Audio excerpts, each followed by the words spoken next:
There have been 2 more head coaches in college football fired. It was recently reported that Colorado has fired head coach Carl Doyle. You're fired! They also parted ways with defensive coordinator Chris Wilson as well. The firing came on the heels of Colorado's 43-20 loss to Arizona 2 weeks ago. The Buffaloes fired Doyle after an 0-5 start to the season. In his 3 years at Colorado, Doyle went 8-15 as the head coach of the Buffaloes. The school announced after the firing that OC Mike Sanford will serve as the interim head coach.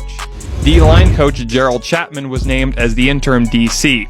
Colorado will now owe Doyle $9 million because of the buyout. In 2020, Doyle's first year at Colorado, he went 4-2 and made the Alamo Bowl in the COVID-shortened season.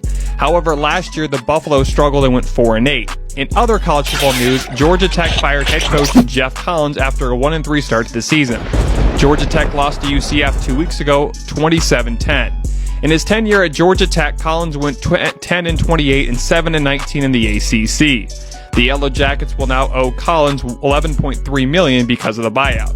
Georgia Tech O-line coach Brent Key will be the team's interim coach. Collins was at Temple before he replaced Paul Johnson at Georgia Tech. In his 2 years at Temple, he went 15-10 overall and 11-5 in the conference.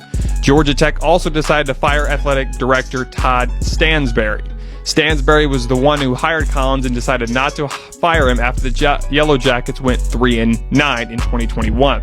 Frank Neville will be the interim AD.